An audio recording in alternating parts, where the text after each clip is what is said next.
Bismillahirrahmanirrahim.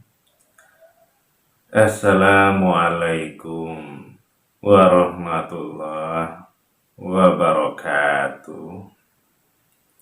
Alhamdulillahirabbil alamin. Wassalatu wassalamu ala asrofil anbiya'i wal mursalin wa alihi wa ashabihi ajmain. Saudaraku sekalian,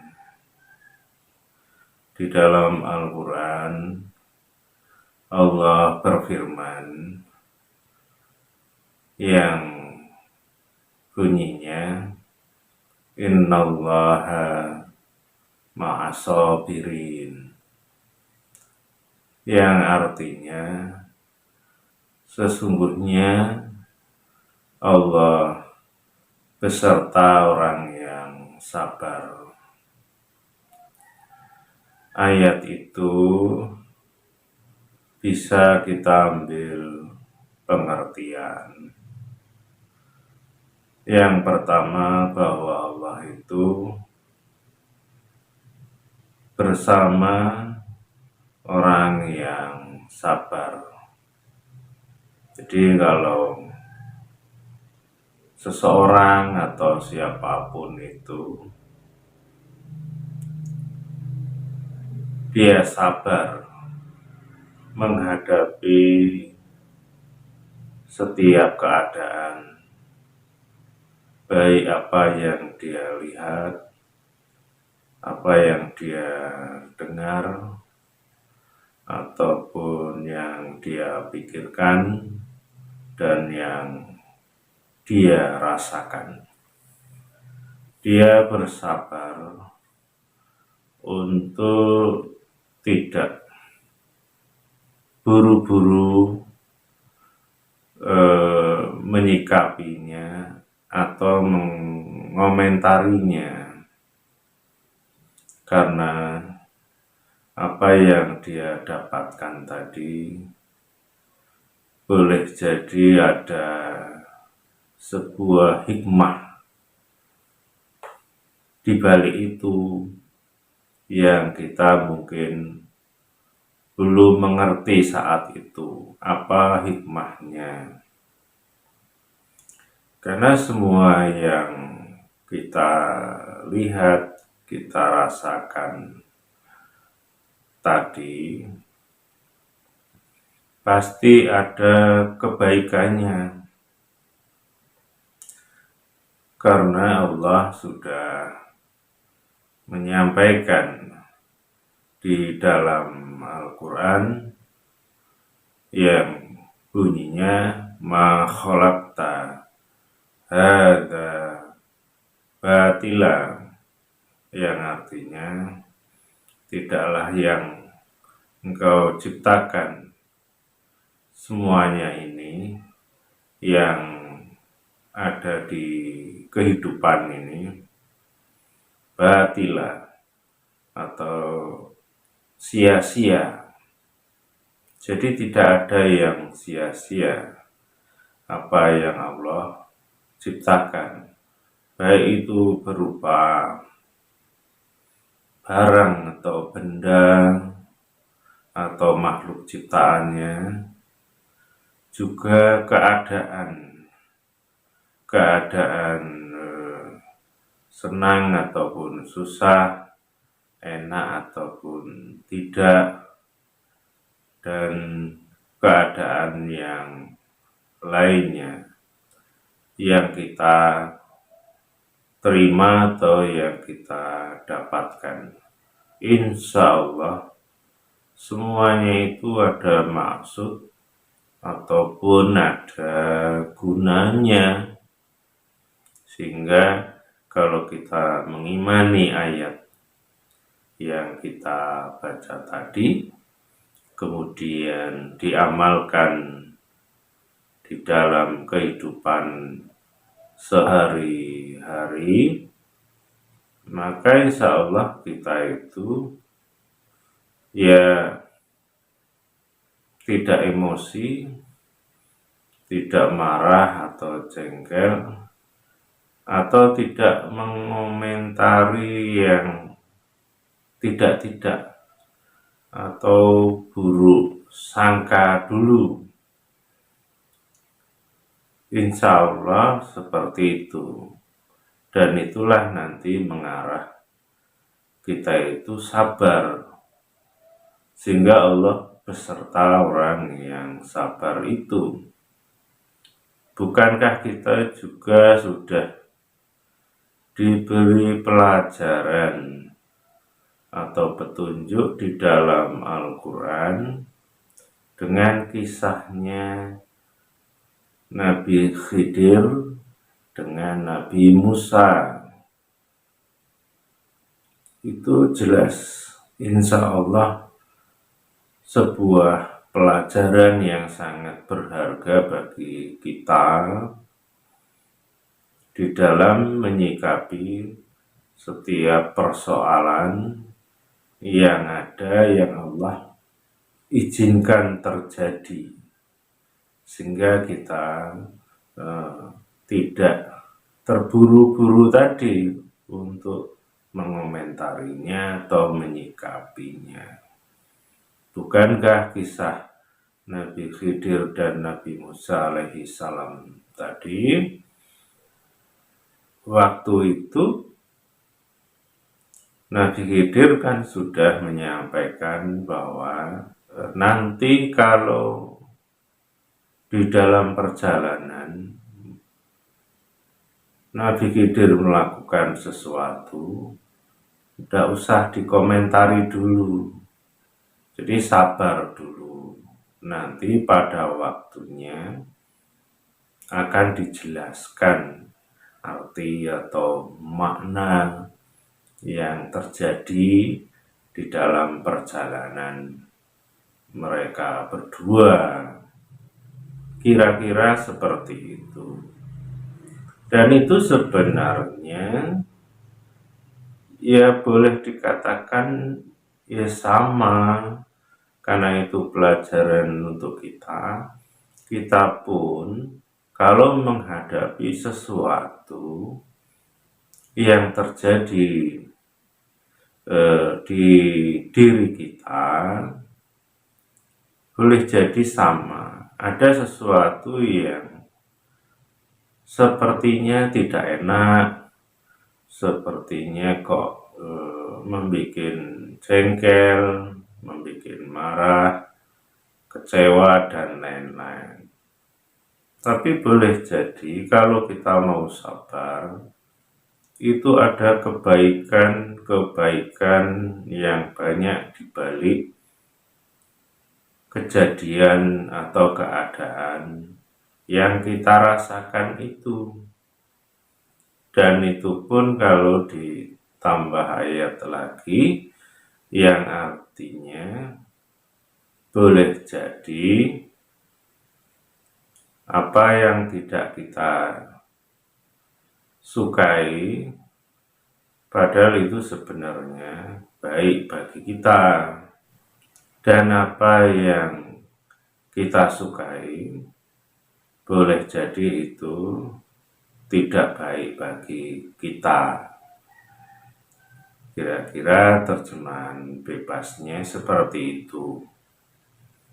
Jadi kalau kita itu sabar dan kita itu bersama Allah, maka paling tidak ucapan-ucapan kita kepada Allah itu selalu baik, selalu positif.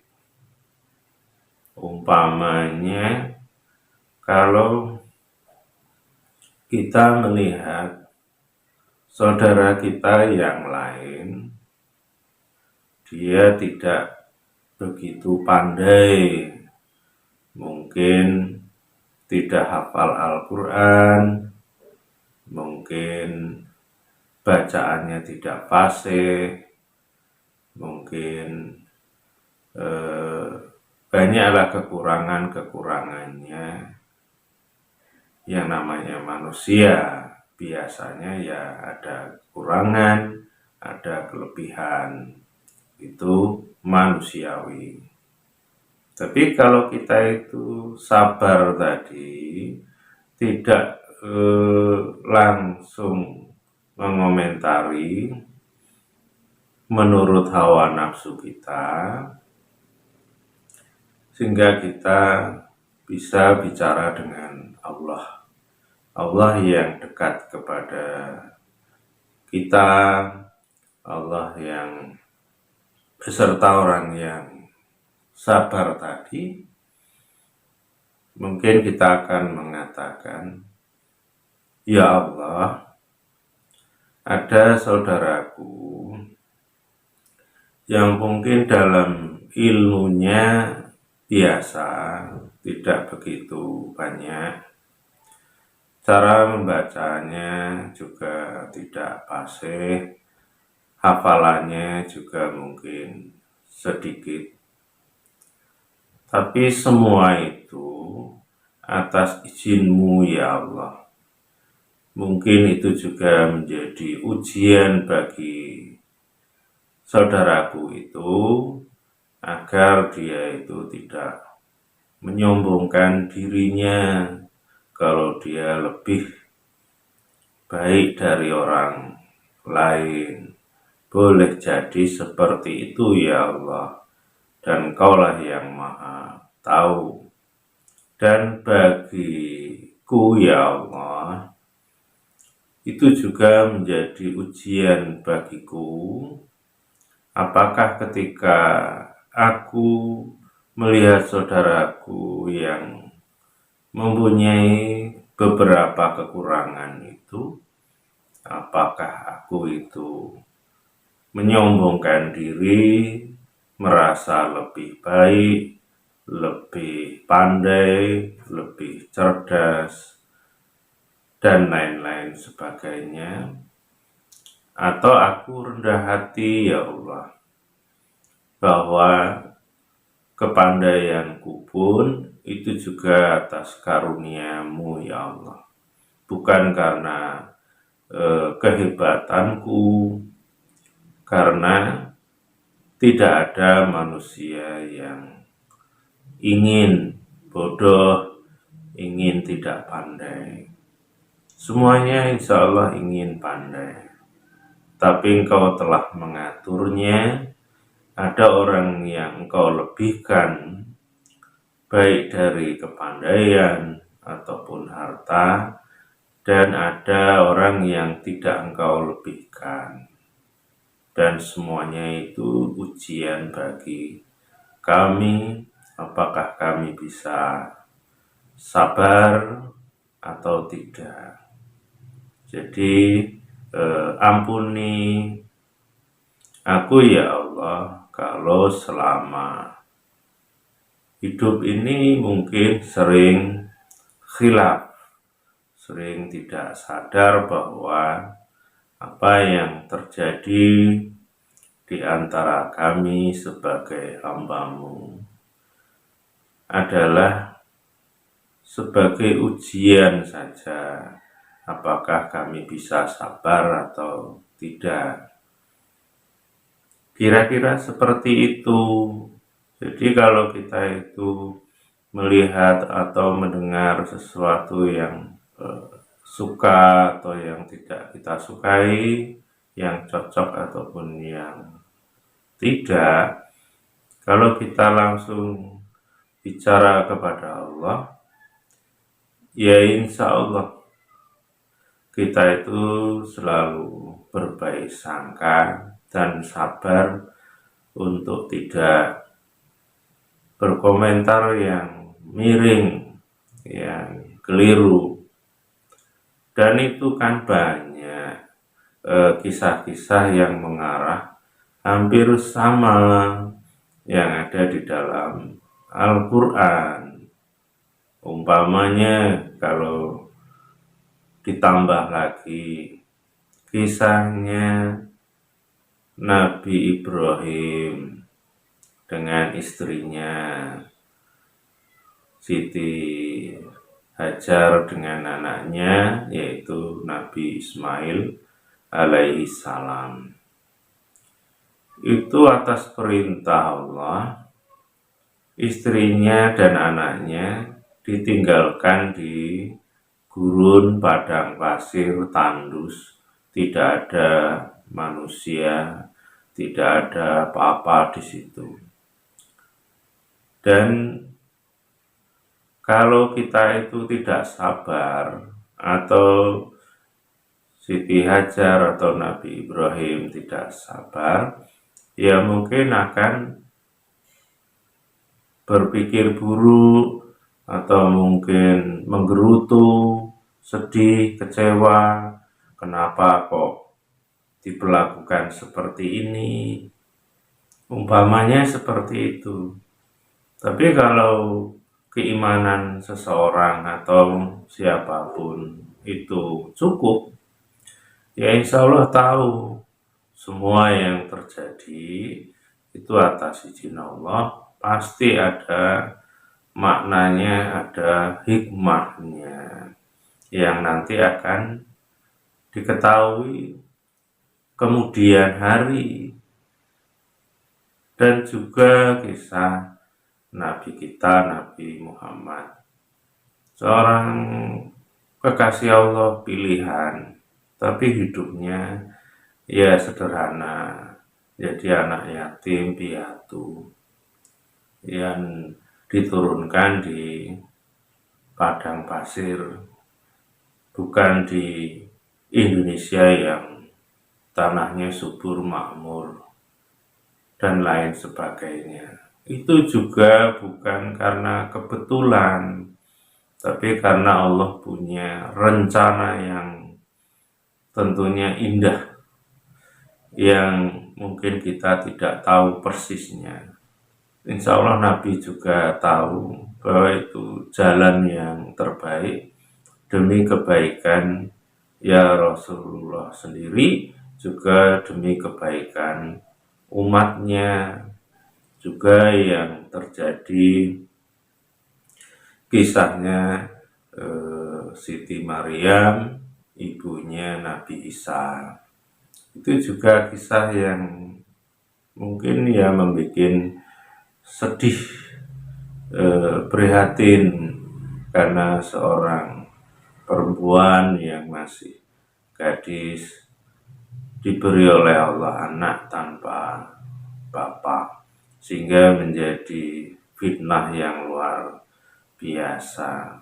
Tapi itu juga sama, Allah sedang menyiapkan sebuah kebaikan yang tidak didapatkan oleh wanita yang lain. Nah, beberapa kisah-kisah yang saya sampaikan dan itu ada di dalam Al-Quran, itu menjadikan pelajaran bagi kita bahwa kita pun sebenarnya sama. Kita diberi oleh Allah sesuatu keadaan yang mungkin ada yang enak dan ada yang tidak mengenakan. Tapi semuanya itu ada hikmah, ada pelajaran kalau kita itu bisa sabar menerimanya dan tidak buru-buru berkomentar yang miring, tapi tetap kita berkomentar yang positif, yang baik. Baik itu yang ada pada diri kita, di tubuh kita, ataupun yang ada di sekitar kita, sehingga yang keluar dari mulut kita itu insya Allah sesuatu yang baik, yang positif insya Allah. Sehingga kalau kita benar-benar bisa mengamalkannya, ya insya Allah melihat orang yang ada di sekitar kita, baik yang menyenangkan ataupun tidak, baik yang pandai ataupun tidak, baik yang beda pemahaman ataupun yang sama, insya Allah selalu baik di mulut. karena semuanya atas izin Allah dan semuanya ada pelajarannya, sehingga kita menjadi orang yang juga rendah hati. Umpamanya kalau diungkapkan lagi dengan kata-kata, ya Allah, ada orang-orang yang di sekitarku, ya Allah, ada yang pemahamannya begini, begitu, ada yang kepandaiannya hanya sebatas itu, dan itu semua atas izin-Mu, ya Allah. Dan apa yang saya pahami, yang saya lakukan, dan yang saya miliki sebuah kepandaian, baik itu kecerdasan ataupun hafalan, ataupun kefasihan, semua itu dari-Mu, ya Allah, bukan dari kehebatanku. Jadi tidak ada yang patut, yang pantas aku banggakan dengan cara merendahkan saudaraku yang lain. Karena semuanya itu atas kuasa-Mu, ya Allah. Dan aku, kalau Engkau berikan sebuah kelebihan, baik itu pemahaman ataupun kecerdasan, tugasku hanya bersyukur kepadamu, ya Allah, dan tidak menyombongkan diri, dan harusnya aku merendah karena semuanya itu dari-Mu, ya Allah. Aku tidak punya apa-apa, tidak ada yang pantas aku banggakan. Kira-kira seperti itu, sehingga mulut kita, pikiran kita itu tidak ada secuil pun berpikir yang tidak-tidak, yang buruk, yang tidak mengenakan didengar ketika kita bicara terhadap saudara kita yang lain, baik saudara sebangsa, seagama, atau seiman. Insya Allah seperti itu. Jadi coba marilah kita sadari kalau boleh jadi selama ini kita masih, kalau menceritakan orang-orang yang ada di sekitar kita, mungkin yaitu tadi masih bawaannya ingin merendahkan, ingin mencela, ingin mencari-cari kesalahan. Karena itu sebuah tanda berarti kita tidak sabar.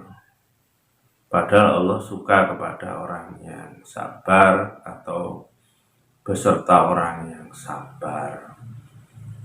Insya Allah seperti itu. Jadi kita belajar. Sekarang kita belajar sabar. Jangan berkomentar yang tidak-tidak dulu. Renungkan. Oh, ini atas izin Allah. Oh, ini pasti ada maksudnya, ada hikmahnya, ada kebaikan bagi kita. Kalau kita itu bisa menempatkan diri kita, bisa menempatkan mulut kita, pikiran kita, hati kita sesuai dengan yang diinginkan oleh Allah. Nah, itu yang perlu kita renungi, kita pahami. Dan hanya ini saja dulu yang bisa saya sampaikan. Mudah-mudahan bermanfaat. Dan kalau ada yang kurang pas, keliru, saya mohon maaf. Dan kepada Allah, saya mohon ampun.